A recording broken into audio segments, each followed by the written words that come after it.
Fala pessoal, a gente está começando mais um bate-papo e hoje o tema é histórias de professor. Estou recebendo aqui Rafael, professor Yuri, sejam bem-vindos. Muito obrigado. Professor Yuri, Química, Rafael, Biologia, né? Biologia. Muito bem. Eu sempre tive muita dificuldade nessas disciplinas, inclusive. Rapaz, já começa assim, mal começou. Já aumenta o estigma, né? Já fica complicado, não é? Agora, eu quero entender um pouquinho isso, assim. Como é que vocês escolheram essa profissão? Qual foi o start, como tu falava?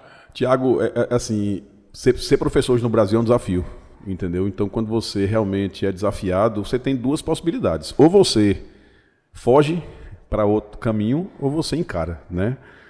E a partir do momento que você encara e você começa a colher os frutos, eu acho que isso aí é o maior incentivador para a gente no dia a dia, né?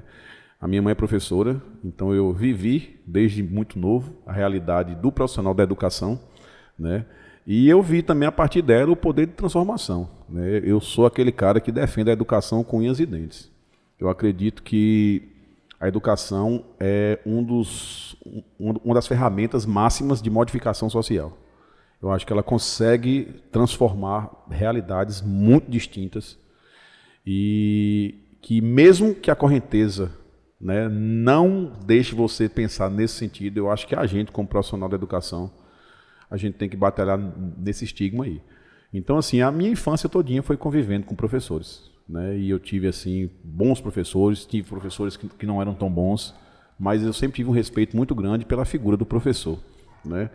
E me tornei professor desde a universidade. Já dava aula para os alunos que estavam entrando na universidade, que tinham dificuldade em disciplinas, né? Eu entrei primeiro na engenharia química, então tem aquelas cadeiras de cálculo, né? Cálculo 1, cálculo 2, álgebra vetorial, até o nome é difícil, né? Então é aquele cálculo avançado assim, e a gente percebia que os alunos que entravam perdiam muitas vezes essas disciplinas, né? Então eu fazia parte do movimento estudantil, sempre gostei disso também, e aí eu me senti na obrigação de montar como se fosse um reforço. Então ali você percebia que alunos que tinham dificuldade, se você tivesse um olhar diferenciado para aquele aluno, ou uma metodologia um pouco diferente do professor tradicional, ele conseguia seguir com os próprios passos. Então essas experiências do ponto assim, que são muito específicas, né? Que você vê que modifica. Então alunos hoje que eu dei aula, foram colegas meus em sala de aula e já estão dentro da universidade, inclusive dando aula, e a gente vê, deu certo. Então assim, no dia a dia da gente a gente consegue coletar uma série de exemplos que prova, rapaz, que a educação modifica. E eu acredito nisso demais. E eu acho que o professor que não acredita nisso, ele está se enganando aí, está perdendo tempo, né? Então, assim, são histórias muito comoventes, né? Eu vim para cá, para Campina Grande, eu sou da Bahia, eu vim para Campina Grande em 99, eu cheguei aqui em junho, que é o mês do São João, né? E me surpreendi com a festa, que é uma festa realmente que tem uma dimensão absurda. São 30 dias de festa, e é uma coisa que surpreende realmente. E comecei, né, no cursinho, porque eu tinha que fazer aquela parte de obras literárias, que só caía aqui, história da Paraíba, geografia da Paraíba, que a gente na Bahia não estuda, obviamente, né? Então eu fiz 6 meses de cursinho e nesses 6 meses de cursinho eu tive um start muito grande com relação à educação. Na minha opinião, foi a maior experiência que eu tive de certeza o que eu queria fazer na minha vida, né? Porque eu conheci um senhor, na época, chamado Jorge, e a gente fazia cursinho à noite, né? Eu era o segundo mais velho da turma, que eu já tinha 22 anos de idade, e esse cidadão, ele tinha 46 anos. Interessante que a gente fazia o curso à noite, o cursinho, e ele assistia a aula em pé. E eu não entendia aquilo, né? Como o resto da gurizada eram alunos muito novos, então eu falei assim, eu tenho que bater resenha com o coroa, né? Que eu sou mais velho também, e eu fui cada vez encostando um pouco mais na parede, ele ficava na parede, escorado na parede, e eu sem entender aquilo. Aí teve um dia que eu falei, rapaz, eu vou jogar uma piada pra esse coroa, ou ele vai fechar a cara, ou vai ser meu amigo o resto da vida, né? Aí antes de começar a aula, ele já estava naquela posição, né, clássica, escorado na parede, com um caderno assim para anotar. Eu falei, rapaz, tu tem hemorroida? Aí ele olhou pra minha cara assim, eu falei, tá, poxa. Falei, vai ter aquela almofadinha que deu. Aí o rapaz olhou para mim e falou, rapaz, antes fosse, é porque eu saio da minha casa 4 da manhã e se eu sentar aqui, eu durmo. Aquilo, bicho, me bateu, mas me deu um soco tão grande, velho, que eu falei, caramba. E ele falou, rapaz, eu não estudo, tem 26 anos. Tem disciplina aqui que eu nunca vi na minha vida. Química e física eu nunca vi na minha vida. E a matemática, quando eu estudei, era aquela matemática elementar. você fazer as 4 operações, função do primeiro grau, o básico do básico do básico. Então, assim, eu tenho muita dificuldade, mas eu tenho que passar no vestibular, porque eu tenho que buscar melhoria para minha filha, né? Para as minhas filhas, para minha esposa. E eu vou batalhar. Resumindo a conversa, eu fiz amizade com esse cara, chama Jorge o nome dele. E eu falei, Jorge, é o seguinte, eu sempre tive muita facilidade em química, física e matemática. Sempre tive facilidade demais. E sempre gostei muito da biologia, muito de verdade. Mas achava a biologia complexa pela quantidade de nomes que existe. É muita coisa para você compreender. Então, biologia não é fácil, certo? Mas sempre gostei muito, admirei muito a biologia. Mas química, física e matemática eu sempre me dei muito bem. Porque eu sempre tive um raciocínio rápido nessas áreas. Então, eu aproveitava isso. E eu fiz amizade com o Jorge. Falei, Jorge, é o seguinte, velho. Eu moro aqui perto do cursinho. E eu quero que você, se você quiser, a gente pode ir lá para casa 3 dias por semana. Você dorme lá com a galera. Eu morava numa república de baianos também. Eu conversei com a galera aceitou. Não, tem um colchão, ele dorme no colchão, não tem problema não. Resumindo, nesses 6 meses aí eu estudava com o Jorge. A gente chegava do cursinho 10 horas até meia-noite e meia, mais ou menos, química, física e matemática. E Jorge fez o vestibular para estatística na época, na Estadual da Paraíba. Na época que ele fez o vestibular, a concorrência era 0,8. Quer dizer, ele concorria contra 80% dele. Quer dizer, se ele não zerasse, ele passava. Mas isso pra gente pode ser uma leseira, né? Não, vai passar. Sim. Mas para um cara que está há 26 anos sem estudar, e Jorge passou no vestibular. Ele passou no vestibular, só que o curso de estatística na UEPB é o curso mais difícil de você concluir de toda a parte de exatas. Porque é muito cálculo. É só cálculo, na verdade, do começo ao fim. Então é um curso muito difícil. E a troncos e barrancos, Jorge terminou a graduação e no término da graduação já recebeu um convite de um professor para fazer mestrado em João Pessoa. E aí o Jorge sumiu.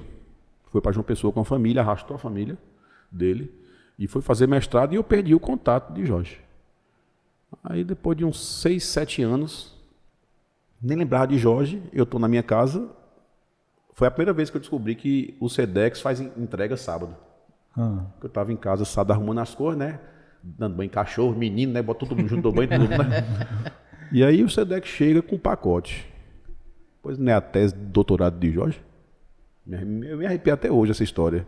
Quando o Jorge fez doutorado e concluiu, no Brasil existiam 48 doutores em estatística. E ele era um deles. Então, assim, se isso não prova que a educação modifica, então, e lá naquela apresentação da tese tinha lá, agradeço a um baiano que acreditou em mim, quer dizer, um cara daquele elogiou, assim, me fez uma homenagem e eu não fiz nada querendo em troca, mas para perceber o quanto que você fazendo o mínimo pela educação, você tem a resposta, mais cedo ou mais tarde.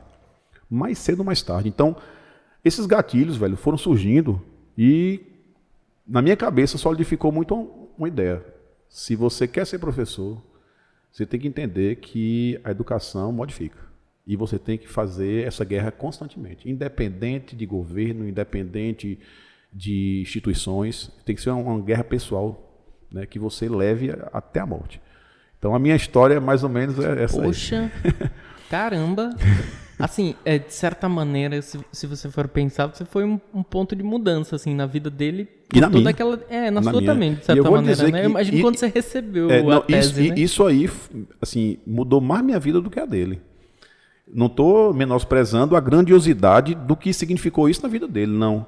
Mas isso teve um significado muito grande para mim. Isso foi um start muito grande para mim. Porque eu fazia, assim, eu já ia fazer vestibular para engenharia química. Eu poderia até ir para a docência na engenharia química. Mas dentro da engenharia química, a partir de uma situação dessa, eu percebi o seguinte, está dando certo aqui, eu estou dando aula aqui para essa galera. Aí comecei dando aula particular, aí trabalhava com química, física e matemática, então para o pai era muito interessante, porque contratava o 3 em 1, né? Porque pegava a maioria dos alunos que tem problema em química, física e matemática, aí chama Yuri, que Yuri resolve química, física e matemática. Aí comecei a ver que estava dando certo. Aí surgiu algumas propostas de trabalhar com 8º ano, 9º ano, né? E a gente foi percebendo que realmente funciona. E aí tomei paixão. E até hoje eu estou aí e vou acabar dando aula na minha vida. 22 anos, né, professor? Eu comecei com 23, eu já tenho 44 anos. 21, né? 21 anos de sala de aula. Rafael, também, tem alguém na família também que foi então, professor? Então, tem tias, tios, irmão, um irmão meu, professor de inglês, exerceu até pouco tempo. Eu tenho também uma galera, e também tem muito dessa influência. E Yuri colocou muito bem, a educação é muito, muito massa, né? Porque a gente consegue perceber mesmo essa questão de mudança da galera, etc. E é engraçado que eu estava escutando Yuri falar, e até relembrando um pouquinho na minha história, vem uma sequência um pouquinho diferente até, né? Igual a gente estava colocando, as histórias elas realmente têm uma tendência a serem bastante diferentes. O primeiro vestibular que eu fiz não foi para a parte da educação, ó. Fiz pensando em fazer fisioterapia. Aliás, eu fiz o vestibular para fisioterapia, que tem a ver com o que eu faço hoje, que é a biologia e tal, né? Só que tem males que eu acho que vem por bem. Levei pancada, ó. Levei pancada, não rolou. Aí beleza. Aí pra ver como é que é a resenha. Yuri conhece, é um cara que até hoje trabalha. Entrei num cursinho. No cursinho começa a assistir a aula de um cara lá. O bicho falava meio matutão, gostava de planta, dava umas aulinhas boas de genética, que é pro Edilson Pezão. Você falou, liguei na hora. Já liguei na hora. Um cara 100% e aí aquela referência, velho. Inclusive já disse isso a ele, já disse isso pra esposa dele, que é colega nossa. Maravilhoso. Ó, velho, quando eu vi o bicho lá dando aula, caramba, velho, meu irmão, eu quero ser igual a esse bicho. Quero fazer isso que ele... Aí eu Foi teu decidi start, de né? fazer, foi meu start de querer fazer biologia e na minha cabeça, eu entrei na universidade com isso na cabeça. Eu quero ser igual a Edilson era. Falar do mesmo jeito, da mesma resenha. Só que não adianta, porque a gente naturalmente vai criando a própria personalidade ali, pelo perfil que cada um tem. Mas eu já disse isso a ele várias vezes. Até ano passado eu tive a oportunidade de ministrar uma aula com ele, velho. Que é muito massa isso, Show de bola, né? Uma sensação boa do caramba, meu irmão, não acredito. Eu já dividi disciplina com ele, aí eu disse, Rafael, vamos aqui dividir os conteúdos, eu disse, eu não tenho nem o que dizer, escolha o que você quer. O problema é meu, com todo prazer, né? Pode ficar à vontade para escolher, porque você sabe que você... Isso é muito massa. E nessa brincadeira aí, eu entrei na sala dela a primeira vez em 2003, né? Eu sou bem mais novo que Yuri, né? Não, mais ou menos. Eu tenho 38 anos já. E Yuri veio de boné hoje, inclusive. Porque ele quer insistir comigo que ele é mais cabeludo do que ele. Muito mais. Você é doido. Depois do Mega Ré. Mas é muito massa. É muito bom. Igual o Yuri também colocou, hoje a gente compartilhar espaço com meninos que foram alunos nossos, foram alunas nossas. E é curioso porque essa referência que eu tenho de Edilson, de vez em quando eu me vejo com algum menino que foi nosso aluno. Exatamente. Ei, Rafael, não sei o que lá. Porque ali pra mim ele não é mais o meu aluno ou minha aluna. Ali já é colega de trabalho, velho. Aí o cara faz, não, pô, você... Não, Rafael, mas você que tem que me orientar aqui. Eu não, gente, não. Isso. Vá pelo... Né? É massa, porque... essa ideia do respeito, de tipo, saber de certa forma da estrada que a gente já percorreu, né? Sim. Saber que a gente realmente tem um pouquinho mais de calo nessa ideia da sala de aula, da experiência do dia a dia. E eu acho muito massa, porque da mesma maneira que eu me espelhei já em alguém, e obviamente que eu citei Pezão, mas são muitos, né? Porque a gente vai pegando um pouquinho de cada, até dos que não são da nossa área. Às vezes um munganga, um presepada que fala, uma piadinha repetitiva lá pra caramba que tem, mas a gente vai pegando um pouquinho de cada um ali que foi tendo na nossa formação. Eu sou muito sincero, não sei se Yuri, eu acho que eu peguei muitas manias dos meus professores de ensino médio. De ensino superior, muito pouco, porque a relação é muito diferente. Muito fria. Mais distante. São poucos. Mas de ensino médio, velho, de vez em quando eu me pego fazendo coisa que eu assisti no final da década de 90, liga aí. Desse o cara jeito. Carrega, tu é de Xuxa pra cá, né? Tá certo. Já tá certo. Você é bem novinho, você. 13 anos, né, Rafael? Isso. Não. De professor. 2003, faz as contas aí, que eu sou ruim. Ué, bicho. Assim, ao vivo, 2003? 2003 eu entrei na sala. Eita, então... Muito tempo, velho. 7, 10, 18, 17, 18, 19? 19, né? Vou pra 19. Vai pra 19 anos agora. Vou pra 19. Ano. Pra você ver a história de Rafael, como é interessante. Ele falou uma circunstância aqui, já me remeteu a outra, né? Eu nunca tive no ensino médio um professor de química que realmente me inspirasse. Acredita, velho? Assim, eu não quero falar mal de professor, mas a gente como professor, a gente sabe das limitações. É tanto que quando eu chego em Conquista, meu sonho é rever a galera e ter essa oportunidade. Mas é impressionante que uma galera não quer dar aula comigo, né? E assim, a gente vê o quanto que, poxa, velho, poderia ter um professor de química, né? Pra falar assim, eu tive, assim, na universidade, um orientador que foi um divisor de águas na universidade, que foi Nagel Costa, né? Ele mora hoje em João Pessoa. Da engenharia química, Ave Maria, um pesquisador, eu publiquei artigo com ele, que foi premiado no Norte e Nordeste, então assim, é um cara espetacular. Então ele era uma inspiração na engenharia para mim. E também fala você que quando eu passei no vestibular, antes de passar para engenharia química, eu fiz vários vestibulares para odonto. Minha mãe que não, você tem que ser dentista. Tem isso, né? E colocou isso na cabeça. E, mãe, mas você é professor. Não, você tem que ser dentista. E eu fazia vestibular, velho, constantemente. Só que eu fazia na Estadual de Feira de Santana, que a concorrência era maior do que medicina na UFBA. Eu ia para Minas Gerais, aí fazia Uberlândia, que é Montes Claros, que é tudo, Diamantina, tudo vestibular punk, concorrência 70, 80, 90 para uma vaga. Me lascava. Eu já fiz 17 vestibulares para odonto. Caramba, professor, é porque eu fazia 5, 6 por ano. E me lasquei. Mas, professor, eu falei assim, não estudava, não tinha tempo, eu sou o 5º filho, né? Então, o mais velho, então eu tomava conta, ajudava a galera lá de casa e tal. Então, eu só consegui parar para estudar quando eu vim para Campina Grande. Eu tenho que parar para estudar. Só quando eu vi, eu falei, rapaz, não vou fazer mais odonto, não. E eu coloquei a opção de engenharia química e não comuniquei minha mãe. Ó, pra você ver a resenha. Eu fiz vestibular, aí eu fiz para engenharia química na Federal e fiz para fisioterapia na UEPB. Olha que coisa interessante. Fiz para físio. Meu irmão, estou em casa, já tinha chegado de Campina Grande, e eu fiz amizade aqui com a galera do cursinho, e eu falei, ó, quando sair o resultado aqui, ligue para mim, pô. Porque sai logo aqui na rádio, vocês me avisem. Até eu conseguir, assim, naquela época não tinha esse negócio de internet, não tinha esse negócio. Era telefone, de ter que avisar, né? Aí uma amiga minha, o Enia, né, ela até faleceu, não, eu ligo. E aí, sábado eu fui fazer minhas coisas normais, né? Fui jogar basquete. Quando eu tô chegando em casa, tá minha mãe com a cara desse tamanho. E que negócio é esse? O que foi? Ligou uma tal de Wayne aqui. Sabia que era uma porrada, né? E disse que você foi aprovado em engenharia química. Eu falei, sim. E não é bom, não? E é ruim? Mas se eu não ia fazer odonto, como é que você me traiu assim? Mãe é dramática pra caramba, né? Foi uma manhã, bicho. Em todo canto o cara passa vestibular, o povo festeja, tu quer dar porrada em mim, porque eu passei em engenharia química.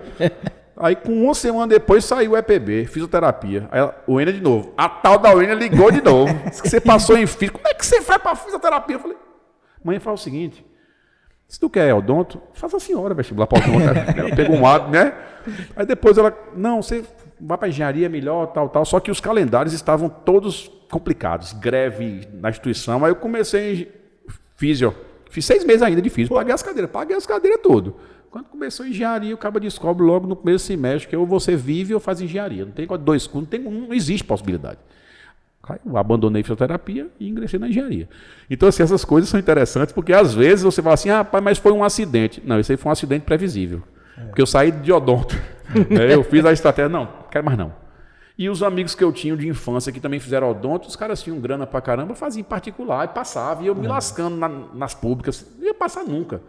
A não ser se eu pegasse um ano todo para me dedicar só ao estudo. Aí eu passaria. Mas na velocidade que eu precisava passar, não rolava, né? É interessante. Agora, isso. eu fiquei na curiosidade, como é que vocês se conheceram? Em sala de aula também? Rafael foi meu patrão. Eita, eu era coordenador de um cursinho aqui. E foi nesse período, né? Isso é o quê? 2007, 2006, 2007, por aí. 2007, por aí. Em torno disso. Aí, assim, normalmente a gente fazia a seleção da galera que ia trabalhar no cursinho e tal, mas na verdade eu já conheci, não foi de Jorge Porto. A gente foi naquele período que a gente se conheceu. E aí, Rafael era o cara que resolvia os pepinos, né? Porque o coordenador de cursinho é aquele cara que resolve os pepinos, né?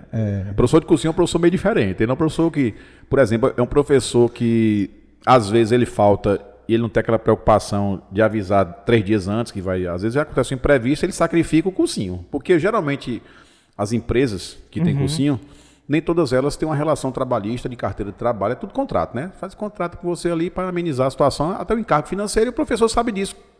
Tem a consciência disso e entra. Beleza? Tipo terceirizado? Mais ou menos isso. Mais ou menos isso. Sem aquela relação contratual em carteira. Entendeu? Então o professor de cursinho não é que ele vai ser relapso no cursinho, mas ele entra em uma escola e o cursinho ele prioriza a escola. Todo mundo faz isso. Né? Não é, repetindo, não é que você vai ser relapso com o cursinho, mas se você tiver de faltar por uma questão pontual, que você não pode realmente adiar, você vai sacrificar o cursinho. Então o coordenador ele tem que se virar. E aí depende muito do trato, né?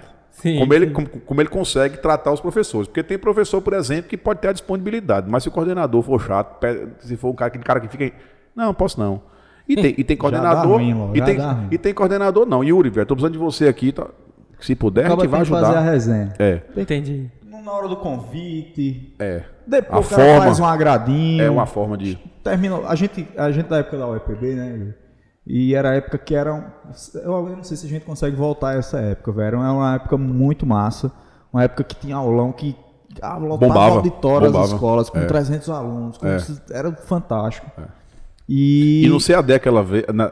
Na sua época, à noite ali, parece que tinha 3, 4 turmas simultaneamente funcionando. Exato. Né? Que tinha que ficar fazendo um rodízio. De manhã tinha uma turma, mas sempre formava 2 turmas, porque tinha um intensivo também. Exato. Então, assim, é muita gente, muita né? gente. No Motiva também, que a gente trabalhou há algum tempo também, turmas gigantes, anfiteatro lá com 300 alunos, 280 alunos, assim... 300? Já dá tranquilo.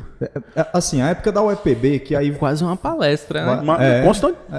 E aí era uma sensação de festa. Eu lembro de alguns episódios, inclusive de Olho, que faziam umas presepadas lá. Vai começar a lavar roupa, dando banho de pipoca no povo. Aí, levava umas correntes lá, como é aquele negócio?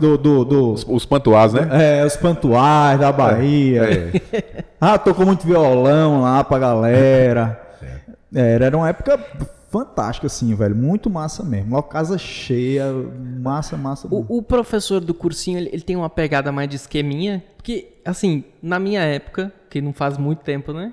Eu lembro que o professor do cursinho, ele era um cara que sempre tinha, assim, uma metodologia diferente, assim, que você conseguia, de certa maneira, pegar o conteúdo de outra maneira, sabe? Pronto, Thiago. Na verdade é o seguinte, a gente tem que desmistificar algumas coisas. Por exemplo, quem é o aluno do cursinho?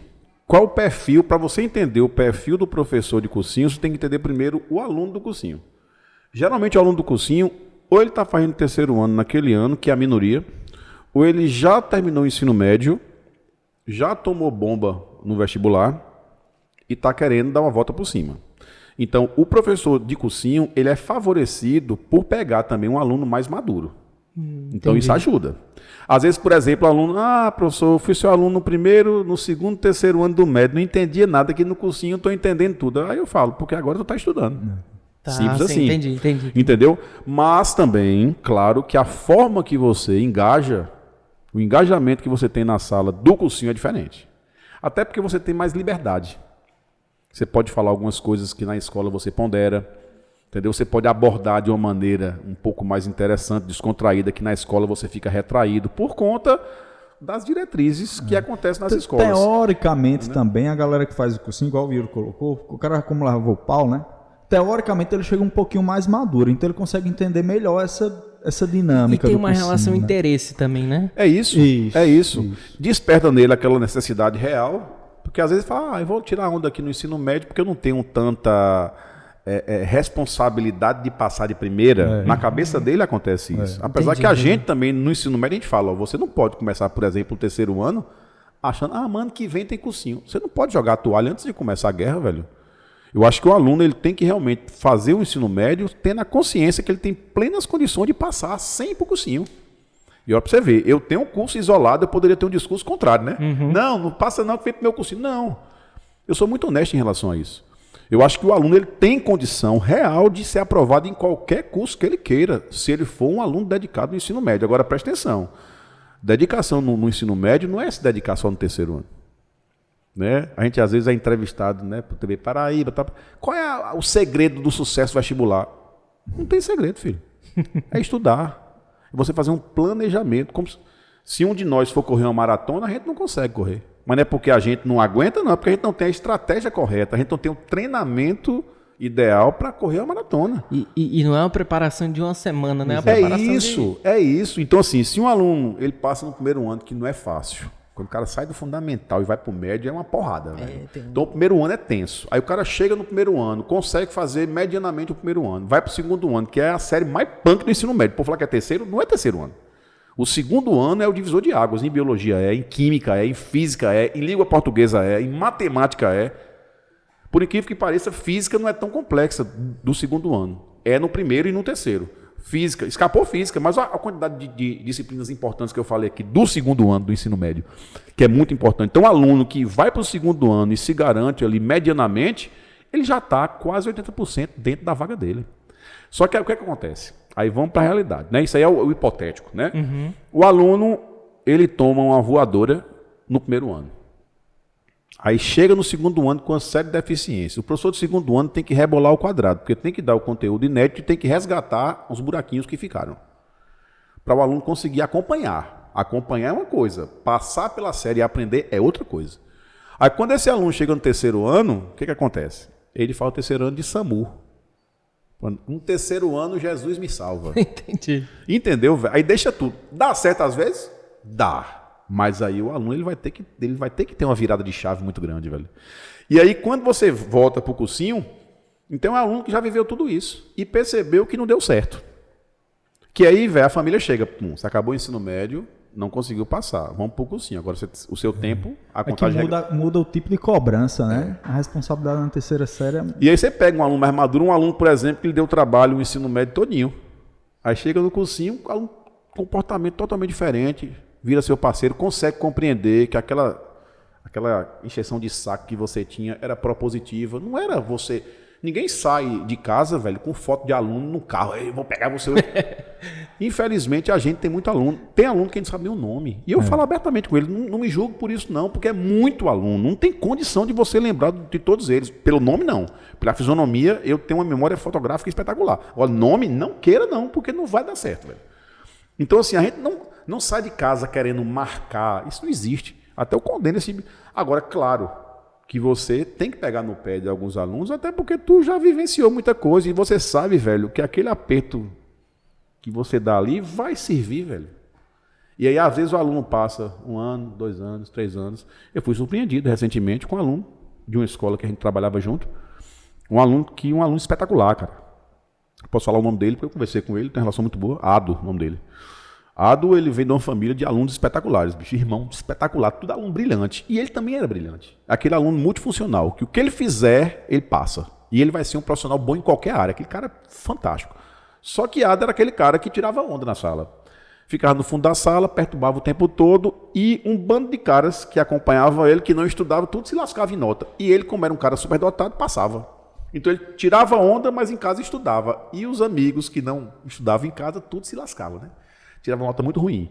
Aí teve um dia que eu falei com ele, velho, eu não entendo porque você em sala de aula tem esse comportamento. Então tu é um aluno brilhante, cara. Aí falei com ele, aí ele estava estressado, ele falou que você que é um otário. Porra. E eu sou meio... Aí eu olhei pra cara dele assim, como é que é? Aí eu fui assim, falei, sai da minha sala. E ele saiu batendo na porta, né? Aí eu falei, rapaz, o cara falou, fui na coordenação, conversei, dei um rebuliço, né? Tudo bem. Aí falei, rapaz, é o seguinte, eu vou ignorar, tentei ajudar, ele não quer dar muito, deixa a vida. Mas aí... Estou em casa no Facebook, no Instagram, não sei o quê, uma mensagem no Instagram. Professor, lembra de mim? O miserável. Eu lembro, velho. E aí, bicho? Não, professor, eu vi que você gosta de Muay Thai. Tá... Aquela época que a gente estava treinando com café, né? Eu gosto, né? Rapaz, eu treino também com o Valderinho. Ele falou de você, que você é irmão de café. Não sei o que. Eu falei, beleza. Professor, eu queria pedir desculpa a você. Aí, meu amigo, na hora eu cheguei, o espírito saiu e voltou, né? Aí eu falei, de quê, velho? Não, naquela cena lá, eu fico refletindo sobre aquilo, nada a ver aquilo, né, professor? Guri. Aí conversou comigo, rapaz, na humildade. Eu falei, rapaz, a desculpa já está dada há muito tempo, velho. E você tá. Assim, hoje você consegue enxergar que não foi pessoal a briga ou a discussão. Não é pessoal, velho. Mas eu preciso fazer meu trabalho. E você, naquele momento, estava atrapalhando meu trabalho. E atrapalhando seus colegas, poxa. Porque se você não quer, chega um momento que você tem que respeitar. Agora, a partir do momento que você interfere nos seus colegas, velho. Aí isso me chama muita atenção. E eu realmente vou bater de frente em relação a isso. Aí eu conversei com ele, resumindo, até queijo, agora eu estou comprando na família dele que produz queijo, né? Sim. Então, assim, a gente vê essas reviravoltas que o mundo dá, provando assim, que esse aluno que fica mais maduro, ele é muito mais fácil de você tratar, porque ele percebe que nem sempre é o mundo que está errado. Porque o aluno ele é muito imaturo, ele acha que todo mundo tem problema. A escola tem problema, o professor tem problema, a coordenação, a direção tem problema. E você? Não se enxerga, né? Será que você não tem uma parcela de contribuição nisso? É assim, é uma falta de experiência, né? É isso. Um aluno muito, como você falou, assim, muito imaturo, né? Ainda está aprendendo as paradas. Tanto que para você, por exemplo, não foi um fato tão marcante, eu imagino, mas para ele marcou, tanto que ele veio tempo depois, ele pediu desculpa. E eu não esperava, né? Eu não esperava. Assim, porque ele foi muito arredio mesmo. Muito arredio. Certo? Ele era muito bicudo, porque como ele é um aluno muito bom, ele sabia que independente de qualquer coisa, primeiro, a escola não ia perdê-lo, porque é uma referência e passou no vestibular de primeira, e segundo, que ele não precisava muito da escola, pelo fato de ser autodidata, um QI acima da média. Então, assim, naquele momento, isso que era importante para ele. Só que a vida dá muita lapada, né? E a gente percebe que isso não é tudo, né, velho? Eu acho que você, por mais que você imagina que sabe alguma coisa, você sempre está aprendendo. A gente aprende todo dia. Com certeza. Constantemente. Eu falo, mas ó, eu estudo todo dia. Quando a gente está em sala de aula mesmo, naquela virada, todo dia eu pego um assunto e eu aprendo detalhes e corrijo algumas coisas. Isso é uma busca infinita. E o massa é você chegar na profissão que você escolheu para a sua vida e perceber isso. Esse negócio de você entender que o conhecimento é pleno e você atingir o conhecimento, isso é uma soberba absurda. Uhum. Quando você entra nesse universo, tu começa a falar bobagem, né? E acha que você tem a razão suprema e você não aceita nem a pessoa questionar, ou dialogar, ou argumentar. Não existe isso, né? E a preço de hoje, que a informação ela gira fácil demais, né? E como a gente ministra conteúdo que está voltado à ciência, aí é que é extremamente multável, né? Uma informação que a gente leu semana passada, os caras obtêm um outro resultado aí e já muda tudo, especialmente na biologia, por exemplo. E nesses 2 últimos anos, o que teve boom de aspecto científico, então, nem se fala. Por lado positivo e por negativo. É o que surgiu de cientista por aí, né? Porque assim, tem um povo que tem aquele... Não, é isso aqui desses jeitos, tu botar limão, cachaça, não sei o que, vai entrar... Não tem esse povo? É, assim, mas... Infelizmente é uma coisa que a gente está vivendo nesse momento, mas espero que passe, Marcos. Né? E a gente, Thiago, da ciência, velho, a gente respeita muito a ciência. Eu sempre tenho muita ponderação em falar de ciência, porque assim, eu fiz pesquisa, eu publiquei artigo e eu conheci a realidade da ciência. Eu sou um zigoto nisso aí, mas o que eu experimentei já é suficiente para ter um respeito absurdo, né? A ciência ela é muito séria, pessoas muito sérias ela respiram isso a vida toda, com ou sem investimento. E quando a gente fala assim, que a ciência falou isso, aí vem outra pessoa e fala, mas é porque a ciência não pode ser questionada. Não, a ciência deve ser questionada. E se faz ciência questionando a ciência. Agora, você não pode questionar a ciência com achismo, com receita de um blog que você não sabe nem qual é a referência. A ciência ela é questionada com ciência. Eu não concordo que esse copo é amarelo porque eu tenho uma perspectiva ótica diferente e vou argumentar. Pronto, então vamos discutir. Uhum. É isso. Então a ciência ela foi construída e será sempre construída pelos questionamentos científicos. Então eu tenho muita cautela de falar de ciência, né? Nessa época de pandemia a gente já participou de várias lives. Inclusive eu tive a oportunidade de representar em 2 momentos, em 2 escolas diferentes, a instituição em um contexto nacional. E a gente vê assim algumas coisas que, poxa, a gente não deveria estar discutindo algumas temáticas nesse momento da existência. Mas você tem que discutir, infelizmente, né? Porque a desinformação hoje ela é mais interessante. Ela dá hype, ela gera resenha, gera piadinha. Então, só que a gente tem que ser sério no momento sério e ser irônico no momento irônico. E a ciência, ela não permite ironia, porque ela é muito séria, né? A gente, por exemplo, questiona a vacinação, mas tomou vacina a vida toda. Sarampo, rubéola, varíola. Quer dizer, como é que você vivenciou, você, seus pais, seus avós vivenciaram isso e em um estalar de dedos não funciona mais? Poxa, vamos esquecer um pouco a bandeira partidária e vamos pensar de forma lógica e racional. Eu não estou discutindo lado A e lado B, porque eu tenho críticas de ambas as partes, e críticas ferrenhas, e quem me conhece sabe disso. Mas eu quero saber o seguinte, qual é a fundamentação? E a gente da área de ciências da natureza, a gente sofre demais. Química, física e biologia é impressionante, é desafio. Para a gente de biologia, esses 2 últimos anos têm sido implacáveis, assim, né? Desde o surgimento, desde os primeiros casos lá na China, galera, e aí, e tal, e que realmente era algo que a gente não esperava que fosse chegar nesse e outra coisa, estado. E queria respostas imediatas de uma situação que estava acontecendo naquele que ninguém no mundo tinha. Tem como. Mas como é que você tem a certeza disso? Eu não tenho e ninguém tem. A gente tem que estar construindo conhecimento, questionando, provando. Tem bilhões de cientistas agora que estão lá experimentando no laboratório, velho. Está lá interagindo, experimentando, dando certo ali, dando errado ali. Pesquisa. A gente vai chegar no ponto, entendeu? Mas é porque é aquela coisa, né? Se você for observar na história da humanidade, e eu converso muito com professores da área de humanas, né? E apesar de ser da área de natureza, eu adoro humanas, né? E eles falam, Yuri, todas as vezes que misturaram religião e política, em qualquer sociedade, na história do mundo, deu problema. Não estou querendo falar, não quero abrir o leque da religião, nem da política. Só que isso é fato. Se você for ver a história do mundo, toda vez que misturou religião com política, deu errado. A própria crucificação de Cristo foi uma mistura de religião e política. Se você for lá nos primórdios, só para dar um exemplo clássico para quem é cristão. Entendeu? Então, assim, é muito complicado, porque você sai do universo científico para ir para a opinião, para ir para uma defesa. Eu respeito a sua opinião, qualquer que seja ela, por mais estranha que para mim pareça. Mas pela democracia que a gente vive, eu sou obrigado a ouvi-la. Desde que você me dê também a oportunidade de expor a minha. E eu não preciso lhe convencer, e nem você me convencer. É simples assim. Mas não existe uma verdade absoluta, sem ter a fundamentação, principalmente.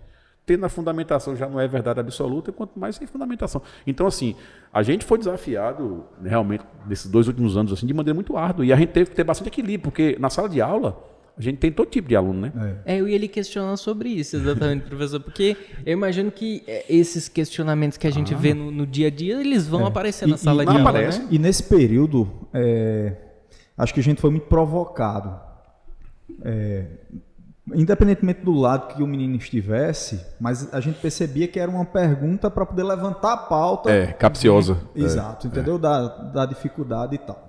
E no começo eu levantava muito a bandeira mesmo assim, e talvez no começo eu tenha feito uma parada muito de tem que acreditar, tal, mas aí depois eu comecei a pensar e lembrando que a gente faz ciência, velho.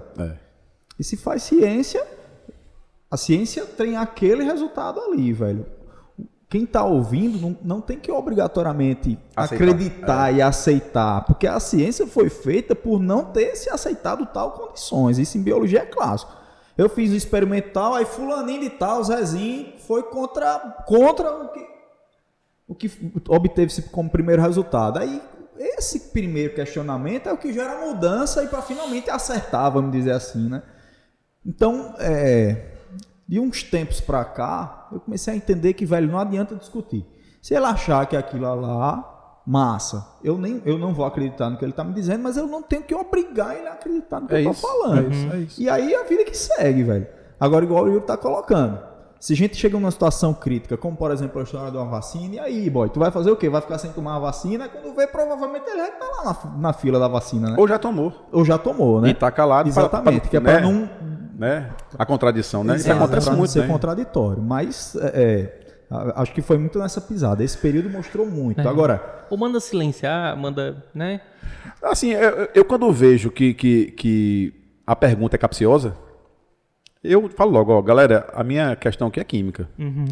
Mas se vocês querem ouvir minha opinião, eu falo sucintamente, sem levar por viés político.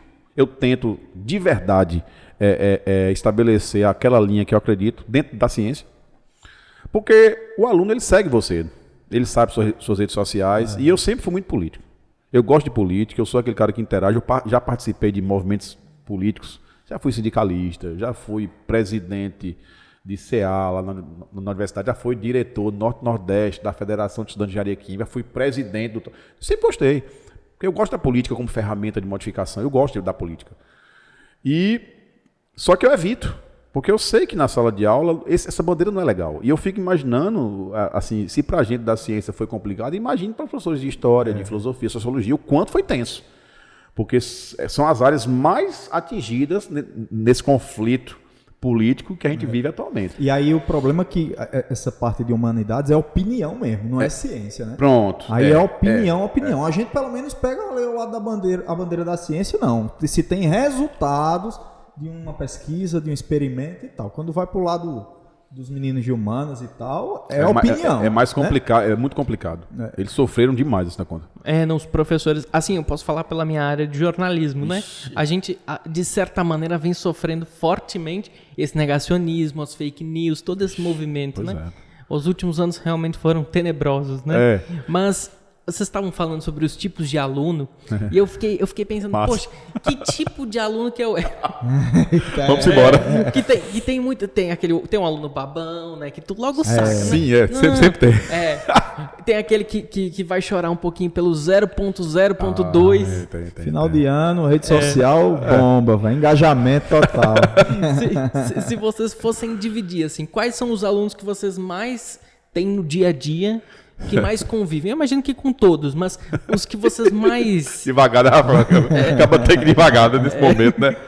Na verdade é o seguinte, Rafa falou a questão do cursinho e eu vou chegar nesse ponto. Como o professor do cursinho, realmente ele tem que ter uma proposta diferente, ele tem que ter uma forma de tratar o conteúdo diferente, imagine a gente quando recebeu pela primeira vez um convite para dar aula no cursinho. Então, assim, dá o friozinho na barriga. Todo professor dá. Né? Porque realmente você sabe que é um aluno mais preparado. É um aluno que ele quer sair da sua aula entendendo tudo que você falou. Então, se ele tinha um problema naquele assunto e você não conseguiu explicar a situação para ele, ele vai sair, aquele professor não funcionou. Então, assim, é um desafio muito grande. O professor de cursinho, realmente, ele é desafiado dioturnamente. Então, assim, a gente tem experiências muito interessantes. Por exemplo, eu fui chamado por uma grande escola aqui em Campinas, não trabalhava nela ainda, e trabalhei depois 12 anos nela, né? E eu fui chamado para substituir um professor na véspera de um vestibular aqui, que na época era da UFPB. Rapaz, na semana que antecedia o vestibular, me chamaram para dar uma aula de um conteúdo que houve lá um equívoco no planejamento e foi deixando um para o outro, e resumindo, faltava esse conteúdo para o aluno ver na sexta-feira de tarde para fazer a prova domingo. Eita. Aí o diretor, que hoje é amigo meu, entrou em contato comigo. Yuri, a gente está precisando aqui de... Você consegue dar esse conteúdo? Certo. Era uma quinta-feira. Consigo. A aula é que dia? Amanhã. Eu falei, não dá para marcar sábado de manhã? Não, sábado de manhã não dá, porque a prova é domingo. Eu falei, como é a história? A prova é domingo. Você consegue falar? Eu falei, se eu disser sim, é um risco muito grande. Se eu disser não, eu nunca mais vou ter oportunidade nessa escola. Estava começando a trabalhar, né? Então, uma escola de referência na Paraíba, inclusive. Aí eu falei, vou pegar o conteúdo. Ele me passou o material, falou assim, não, passa aqui na escola que já está impresso o material, você leva para casa, era uma lista de questões, né, para você trabalhar de 2 às 6 da tarde, tendo um intervalozinho no meio da tarde. Eu falei, beleza. E a gente vai colocar os terceiros anos e o cursinho, todos numa sala, que é o anfiteatro lá, né, gigante lá, né. Caramba. Não, tudo bem. Quando eu peguei a lista de material, reações orgânicas, que é um assunto que não é difícil, mas é extremamente detalhista. E tem muitas possibilidades. Né? E na UFPB, naquele momento, caía muito detalhado esse conteúdo. Falei, caramba, aí, resumindo, energético para dentro e varei a noite estudando e tal. Vamos embora. O desafio é com nós. Estudei a minha sorte, que eu não tinha aula na sexta-feira de manhã. Então, varei a noite e acordei, fui dormir acho que 5 e pouco, aí dormi até umas 10, botei o celular para despertar, estudei até no limite de dar aula. Aí cheguei lá com a listinha toda já comentada no jeito, né? Quando eu chego lá e entro na sala, eu vejo, aí eu vou entrar no aluno. Eu vejo um aluno no meio da sala com um livrão aberto. Eu falei, miserável, bicho. Esse bicho vai ficar perguntando coisa de livro, velho. Nessa época não tinha esse negócio de Google, não tinha, porra. Aí eu me apresentei, né? Na verdade eu entrei com o coordenador me apresentou e tal. Eu comecei a falar, sou Yuri, tal. Formação em engenharia química, licenciatura em química, a gente tá aqui para não sei o que, tal. Vamos embora. Quando eu botei assim, reações orgânicas, o bendito levantou a mão, aí eu olhei assim pro quadro e falei, rapaz, eu nem comecei. Né? Pois não, querido, doido pra dar uma voadora, né? Aí eu, pois não, querido, como é seu nome, né, para fazer? Aí eu, Caio. Tudo bem, Caio? O que você manda, meu irmão? Professor, eu acho que está acontecendo um equívoco. Meu amigo, na hora o sangue não esfriou, não. E a sala acho que tinha uns 300 alunos, pô. E todos eles assim, tensos, ó. E eu mais tenso ainda, só disfarçando, né? Aí eu, por que, Caio? Não, porque esse conteúdo já foi visto. Eu acho que passaram errado para o senhor. Aí eu, na hora, falei assim, pronto, aqui só tem 2 possibilidades. Ou eu peço licença e saio da sala e lasco o coordenador e o cara que me chamou para dar essa aula aqui, ou eu vou perguntar qual é o conteúdo que está faltando. Se for um conteúdo que eu desenrolo, eu surpreendo essa galera na hora aqui. Aí, para minha sorte, estava faltando conteúdo de físico-química, que para mim é uma suavidade. Está faltando propriedades coligativas, professor, que nenhum professor quis dar. Aí eu falei, a gente faz aqui agora. Aí os alunos, É sério? Eu falei, vamos embora. Aí, meu amigo, foi uma das minhas melhores aulas. E no intervalo, ainda peguei o pendrive, ainda tinha uma lista de coligativos, já imprimiram lá, que lá tinha um... Pendrive é o que isso? Isso não é da minha época. Não, você é de Xuxa pra cá, né? Olha essa nuvem, né? Tinha no pendrive, o cara já no pendrive, né? Aí tinha lá o arquivo, o cara imprimiu lá, já cheguei depois do intervalo com a lista. Mas pra você ver, né? O aluno, né? Em outra situação, eu estava em outro cursinho, o aluno dando aula e acompanhando com o livro. Professor, explica isso. Aí toda vez era isso. Eu enchendo a paciência, eu peguei o livro do cara, visualizei assim, eu tinha o livro em casa. Eu falei, vou pegar esse cara.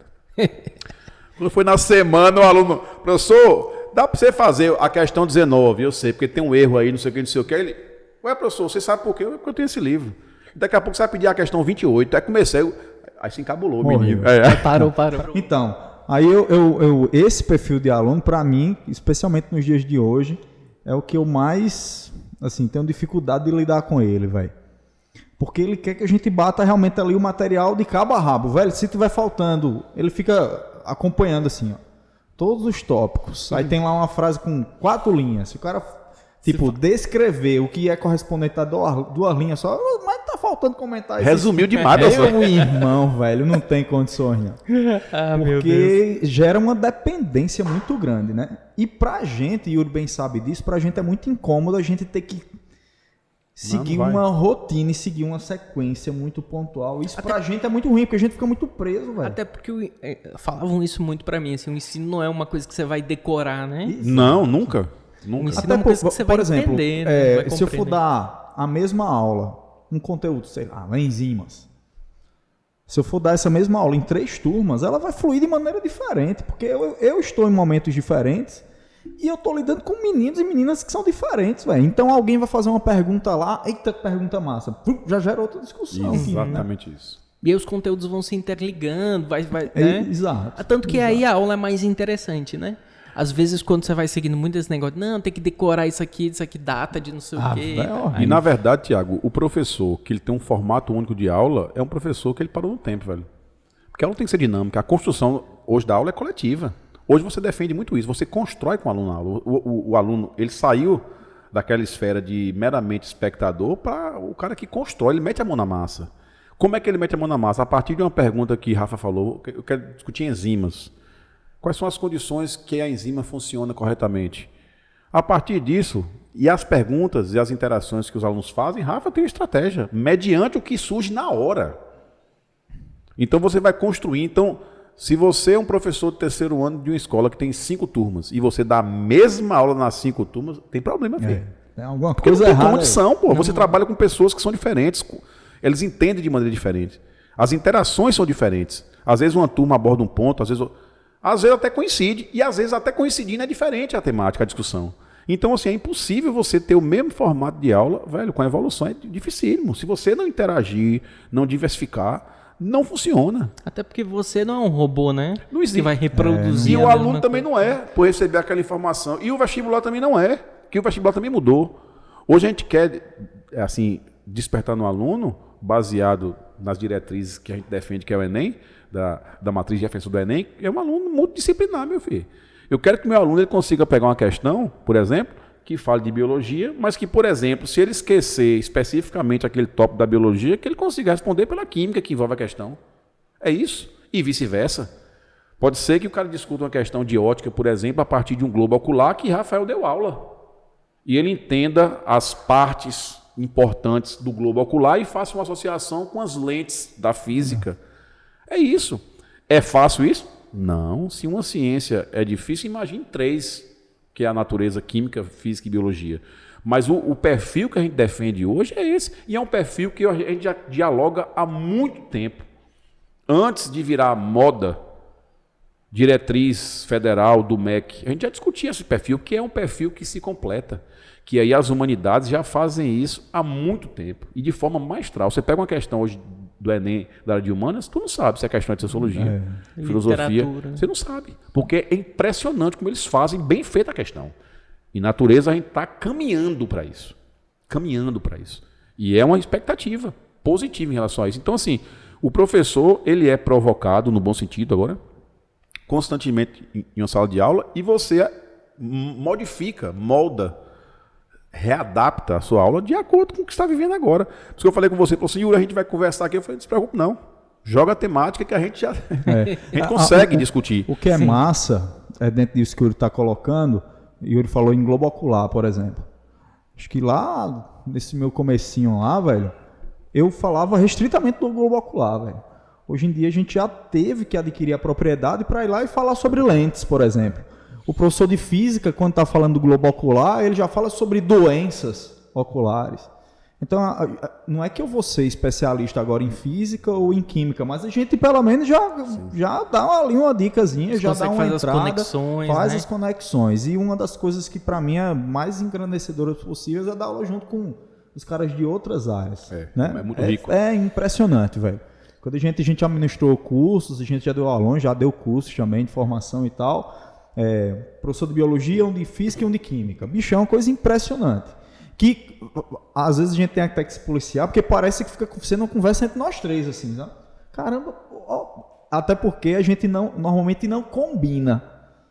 Tipo, a gente monta ali as questões e tal, cada um, claro, que tem que ter a responsabilidade de estudar aquilo que está dentro do tema, e na hora... Joga um eixo temático central, vai, meio ambiente. Pronto. Vai dando Aí gás. eu pego umas questões que eu sei que ele pode interagir. E eu que já conheço. E que eu sei que o professor de física consegue interagir, e vice-versa. Então todo mundo faz isso. Em cima de um eixo pré-definido, aí, meu amigo, mas flui de uma forma que, se a gente não se policiar, a gente fala planejamento, por exemplo, que nunca deu certo, né? O cara com quase 20... Ei, o cara com 21 anos de sala de aula, o cara... Não, Rafael, a gente vai juntar aqui, vai se juntar e vai fazer um aulão aqui de 4 horas, vamos fazer aqui 15 questões. Tá bom.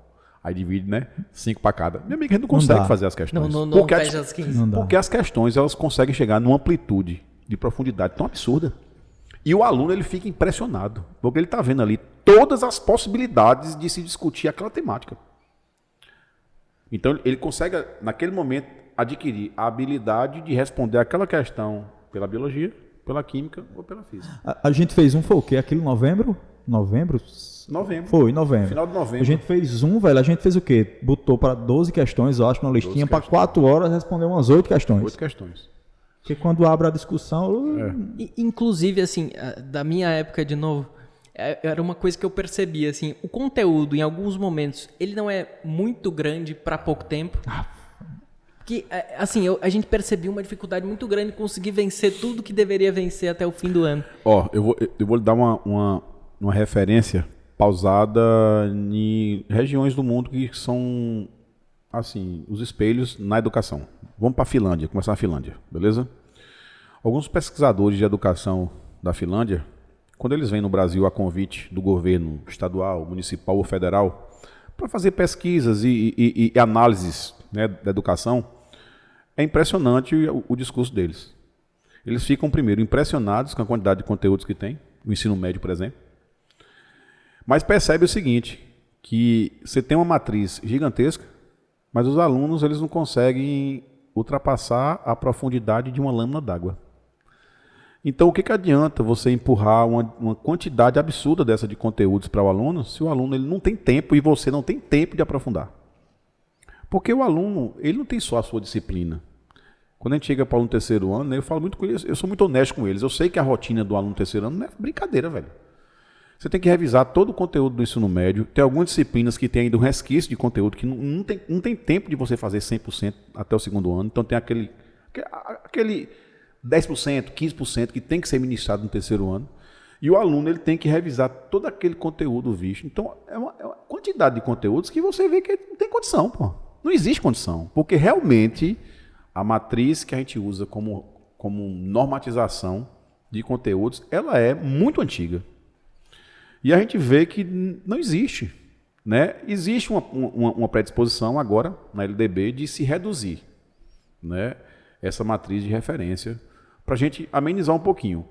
É uma redução que de um lado funciona, porque diminui, mas do outro não vai funcionar tanto, porque às vezes tira conteúdos que não deveriam ser removidos. Porque não é porque você vai tirar de forma aleatória, você tem que entender a conexão dos conteúdos e ver o grau de importância deles. Para você não cometer um equívoco de tirar um conteúdo e você, para avançar em outro, tem que fazer o conteúdo de todo jeito.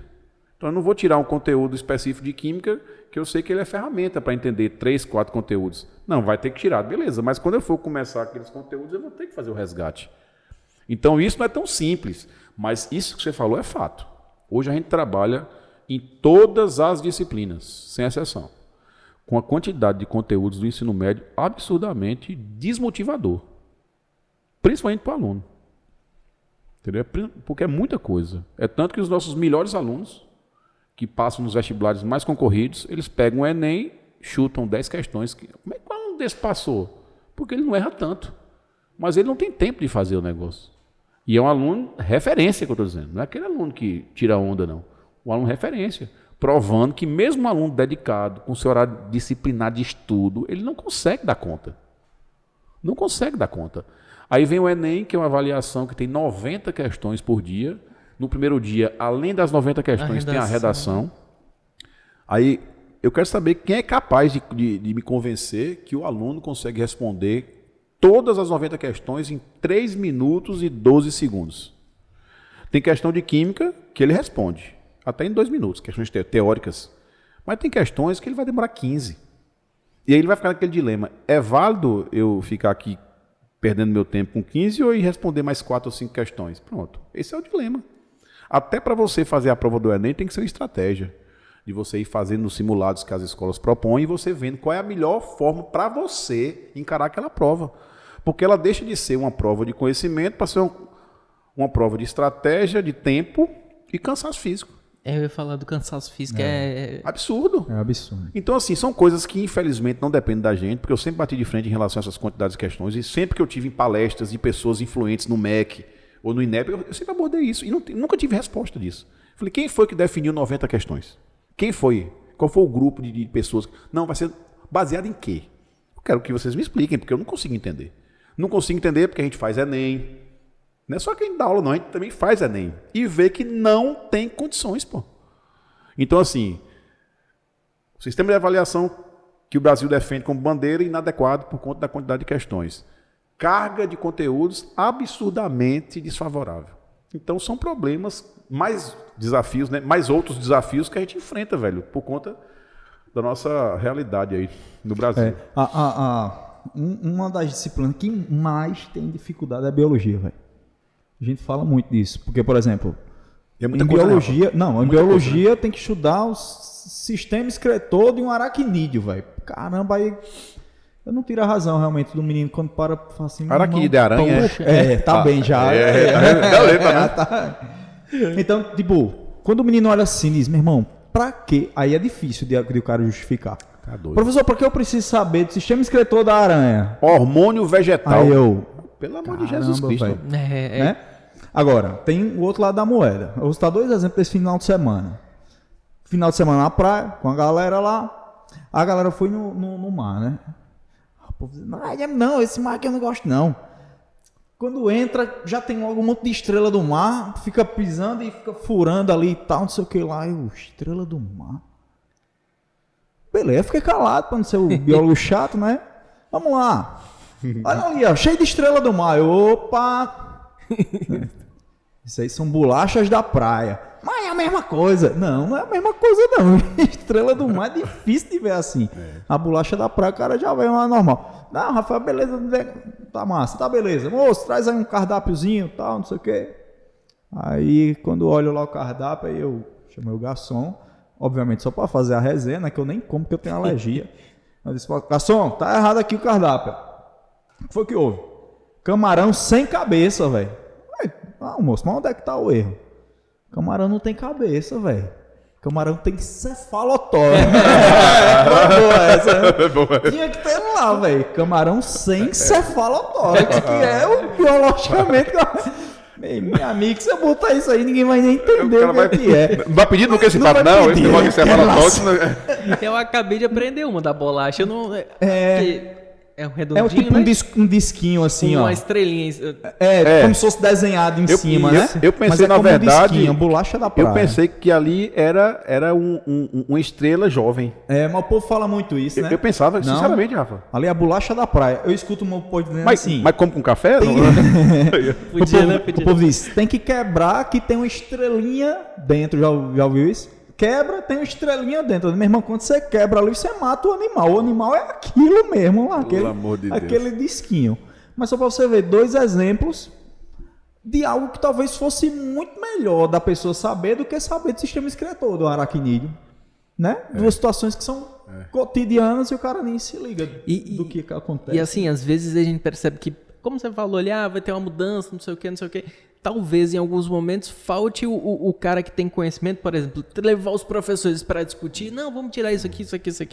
Que às vezes parte porque ele vai pegar tipo o que fosse o necessário. Exatamente. Importante, e termina falando às vezes um monte de coisa que não são tão necessárias.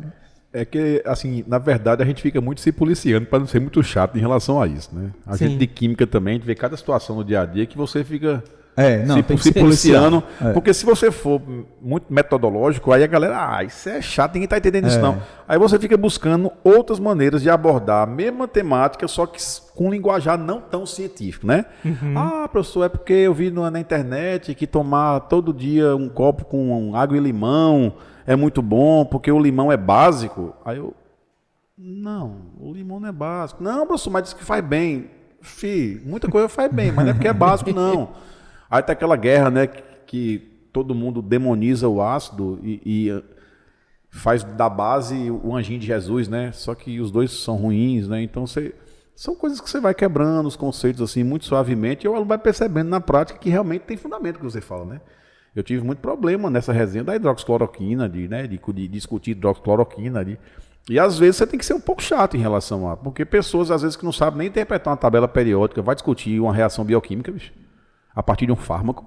Aí tem coisa que você tem que ser mais um pouco no momento correto, mas você evita estar discutindo, porque às vezes o aluno ele não está nem preparado e nem quer saber daquela discussão, que é outro dilema que a gente tem, né? Por exemplo, no cursinho, a gente sempre tem que traduzir muito. Então você faz, por exemplo, a conceituação. O conceito teórico você tem que ter. Você não pode fugir do conceito, porque você não pode burlar. Agora você tem como escrever aquilo de várias maneiras, inclusive montando um esquema, sem sair da fundamentação. Então você consegue fazer isso. E aí a habilidade que o professor tem, por exemplo, de transcrever aquela informação científica nesse bate-bola mais suave, é o que faz a diferença.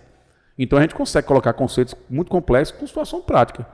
Vira e mexe, esse bicho leva lá um pulmão lá de um jumento para ficar soprando lá. E ele sopra lá, o bicho se inflando, e o pulmão de um boi. Quer dizer, será que aquela aula ali para o aluno não é mais interessante do que a imagem do livro? Ele leva lá as organelas, o sistema, leva um fígado, um pâncreas, o cara, caramba, é interessante isso, porque desperta no aluno realmente aquilo que está no livro não é tão distante como ele imagina. E aí você faz um diferencial traduzindo aquela teoria que às vezes é chata, concordo. Conhecimento não é fácil. Viu? Quem disser que eu adoro estudar, amo, eu adoro química, gosto de ler pra caramba, mas tem coisas que me dão mais prazer. Tem coisas que me dão mais prazer. Não estou dizendo que eu estou negligenciando e vou viver da química. Adoro, mas tem coisas que me dão mais prazer. E eu sei que é necessário. É porque o aluno ele incorpora muito esse discurso, né? Que é muito chato, que assim, mas tu não precisa, meu filho de Deus, para você passar nesse vestibular e seguir sua vida, velho. Até porque é uma coisa que estava até agora há pouco, antes de chegar aqui falando sobre isso com a minha esposa. Foi sua aluna, inclusive, acho que Rafa também foi. A gente estava falando sobre isso, porque se criou essa ideia de que o que é bom é fácil, e na verdade não é. Tá lendo menos esforço. Exatamente. A maioria das coisas é difícil e vai trazer um resultado bom na cabeça, né? Mais pra frente. Mas aí eu vou dizer para você que assim, a geração que a gente pega hoje, né? Que é a geração Y agora, né? É a Y ou Z, né? Z, eu acho. Eu acho que é Z já. Eu A acho Y já Z, passou mesmo. já, né? Acho que eu tô na Y. Pois é, porque é uma geração multidisciplinar, multifuncional, na verdade. Então ela consegue, por exemplo, estar estudando aqui um negócio, mas está com o fone de ouvido aqui, está com a televisão ligada e o computador ligado. E ela consegue dar conta. Tu tem que entender essa temática, só que lembrando que tem algumas coisas que não tem atalho, filho. Não existe atalho. Não existe atalho. Tem algumas coisas que você tem que, infelizmente, enfrentar em algum momento o caminho das pedras. Né? Mas como eles são acostumados e adaptados com informações visuais, então quando você, por exemplo, a professora escreve muito no quadro, filho, mas tem coisa que ou eu escrevo para resumir para você, ou você, quando for para o livro, tu desiste. Porque por mais que o professor escreva muito no quadro, o que ele está fazendo ali é, no mínimo, 10 vezes mais resumido do que o livro. Que Rafael falou agora há pouco, né? Que tem aluno que fica lá apontando, né? Se tiver 4 frases de um contexto e ele resumir para 1,5, para o aluno tá ruim. Tá. Meu filho tá lhe ajudando a filtrar o que realmente é interessante. Confie no professor. Ele não vai ser negligente. Então, assim, como as informações são muito visuais, ele quer tudo de forma imediata. Ele quer entender um processo da biologia de forma imediata. Ele quer... Não, mas, Rafael, você não tem uma animação? Tem situações que tem animação e ele põe. Mas tem situações que não tem animação, filho. E outra coisa, Yuri, eu estava conversando com uns colegas, os meninos de biologia, a gente dizendo, velho, a gente tem muitos simuladores que a gente usa, aplicativo, eu levo realmente alguns órgãos, eu levo peixe para a sala e tal, se torna... Mas só que, se eu chegar, botar um peixe lá em cima da mesa, pronto, meu filho, tá aí, olha o peixe. Não vai adiantar. Então, antes de eu levar o peixe lá para ele, eu vou ter que descrever, ó. Qual que é o filo que esse cara faz parte, qual que é a classe, o que é que ele tem, sistema circulatório, pulmonar, respiratório, blá, blá, blá. Eu tenho que descrever tudo para estudar aquele peixe, aquele exemplar de peixe fazer sentido. Exatamente. Porque senão não funciona. Então a gente tem escutado muito falar nessa história de aplicativos, modernização, X, Y, Z, 5.0, 4.0, educação. Mas aquele que é o mais clássico tem que funcionar logo de cara, assim, e os aplicativos, as aulas demonstrativas são ferramentas. Isso é muito importante. importante. A gente não consegue, velho, pegar um aplicativo e dizer que eu vou dar vitaminas usando um aplicativo toda hora. Porque o menino também vai ficar abusado do aplicativo. O menino também vai ficar abusado daquele joguinho. Ele também vai ficar abusado se toda semana eu levar um órgão para ele, velho. Para estudar, o bicho vai dizer, de novo, professor, aí que é o que é, entende? Que a gente já viveu isso há muitos anos atrás com aquela geração do slide, né? Eu criei uma resistência, que depois eu tive que me reformular em relação a isso, mas eu criei uma resistência muito grande em ministrar aula com slide por ter professores que, meu amigo, toda aula era slide. E você via que aquilo transparecia até a insegurança do professor em se virar, né? Já tive professores, por exemplo, que deu um problema no slide e ele acabou a aula dele. Ele não conseguiu desenrolar no quadro. Então, assim, aquilo ficou na minha cabeça, tipo, o professor que usa em toda a aula ou excessivamente os slides, é aquele professor que não se garante. Você vê que o ensino remoto a gente teve que repensar alguns conceitos. Inclusive, o slide, para a gente, funcionou como uma das ferramentas, não só o slide, mas muito eficiente no ensino remoto.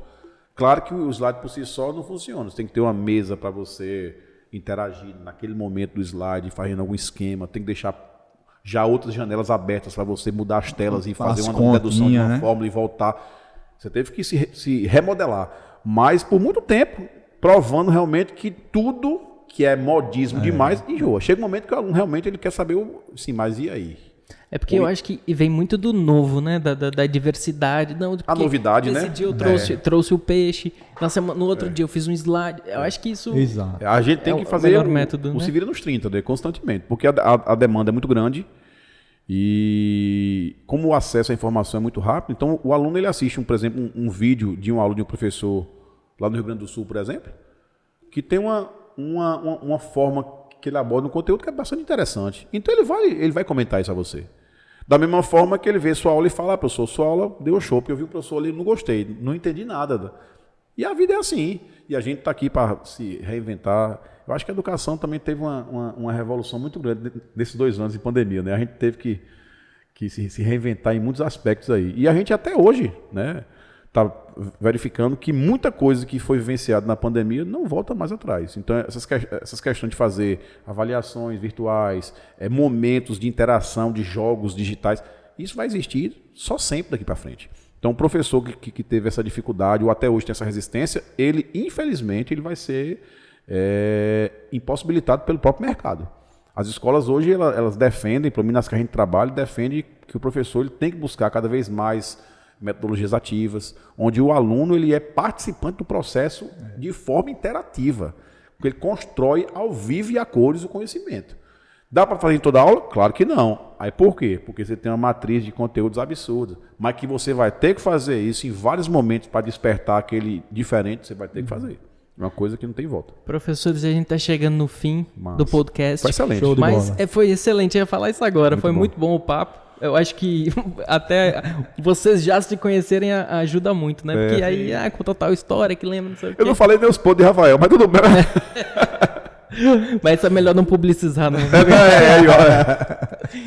Não, gente, mas quero agradecer de coração. Valeu, obrigado aí pela participação de vocês. Obrigado pelo convite. E se vocês quiserem deixar uma mensagem no final, porque eu acho que assim, alguns alunos vão assistir e tal. Com certeza. E a gente divulga também, porque é interessante que eles assistam, né? Porque vê a outra parte do professor, que ele não é muito acostumado, né? Exatamente. Ver sala de aula. De antemão, Tiago, eu gostaria de agradecer bastante. Eu acho que sempre que um espaço ele é aberto para ouvir professores que estão em sala de aula, em qualquer circunstância, é bastante válido, entendeu, querido? E principalmente porque quando você entrou em contato comigo, eu falei, Rafa, é interessante que seja 2 professores ou 3 professores, porque dinamiza a conversa, você vê que muita coisa que um vivenciou, o outro também vivenciou, só que de maneira diferente. Mas é interessante esse bate-bola. E eu pensei no nome de Rafael, porque Rafael é um irmão, né? Um amigo, né? Um cara que frequenta a minha casa, conhece minha família, conhece a família dele. Então, assim, é uma pessoa que eu tenho uma consideração e um respeito muito grande. Construí essa amizade durante anos e anos aí, apesar de ter sido meu patrão, né? Então, assim, eu queria agradecer de coração, viu? E dizer que esse tipo de espaço aqui é muito salutar, velho. E eu tenho certeza que a possibilidade de você cada vez mais estourar vai ser muito grande, porque a forma que você faz é muito interessante. Você é uma pessoa muito humana, eu percebi aqui no olho. Quando o cara olha dentro do meu olho, eu dou valor. E, professor, inclusive, quiser tomar uma cerveja, professor, em outro momento. Vamos embora. Aí agora 100%. Também, velho, queria agradecer por mais uma parceria aí junto com o Yuri, amigo de longa data, ambiente agradável, papo bom. A gente ia ficar contando um monte de história aqui até 10 horas da noite. Eu ia falar, tem história aqui. Tem não, você ele botou aqui nem 2%. Mas queria agradecer demais, parabenizar pela proposta também, que é muito legal. E desejar sucesso pra caramba aí pra você nos próximos podcasts aí, nos próximos vídeos postados. E precisando da gente, a gente tá aí às ordens. Beleza, obrigado, viu, gente? Valeu, eu que mano. agradeço a participação de vocês. Se você quiser assistir o podcast, você pode ver pelo YouTube, em Bate-Papo, e no Spotify e o Deezer também. Valeu, boa semana.